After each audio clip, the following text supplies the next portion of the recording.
In one of my last videos, I tested the ComfyUI Desktop Beta version, and we found out that it didn't run at first in the video.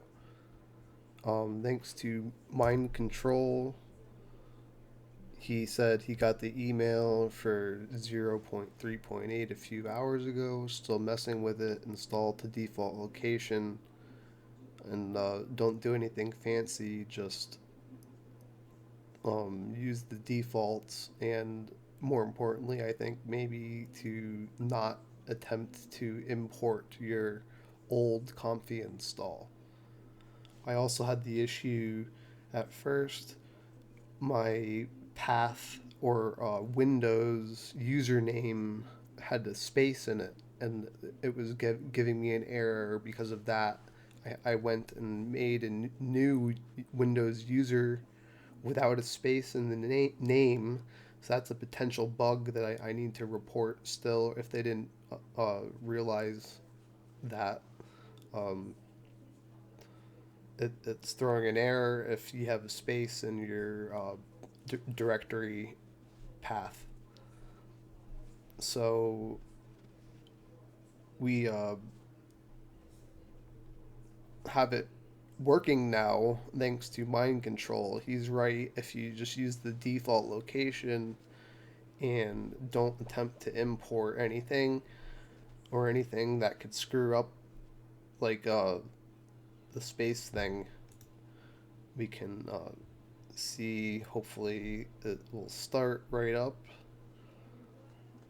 However, the thing is, I like the old method of Comfy better because I can have full control over the environment. You need to go in and install things manually often and mess with everything, on a level that you can access everything easily, like the environment, to have your own conda environment, as I show in the video on installing ComfyUI on Windows. It's a lot easier for most people to use the GUI of Anaconda distribution for Conda than to use VNV on Windows when you didn't specifically make the environment yourself. You have no idea how it works. You have to go look at the docs and see certain things about how the infrastructure of this whole beta version software with no docs on it yet. I haven't looked at the docs to see how extensive they are, so I don't know.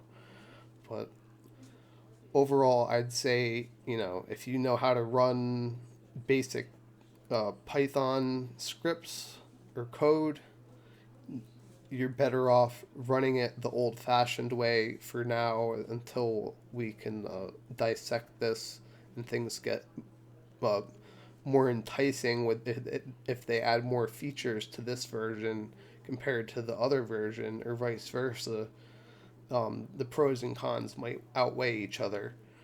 But for now, uh, I'm going to stick with my old installs, I think. And you can see it's running fine. It's an Electron app, so I think it should be about the same. It's has a JavaScript rendering engine and such, and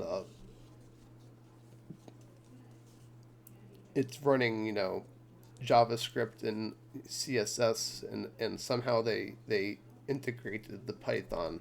That's what I believe, at least, because that's how Electron apps work,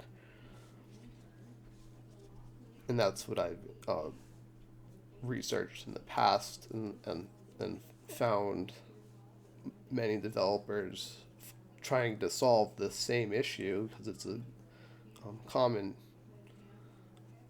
task you would want to be able to package your application in a desktop app this way is much more attractive than the running raw code. But in this case, we need access to that code to do all of this. This is very advanced stuff in a way, relative to what most people are doing.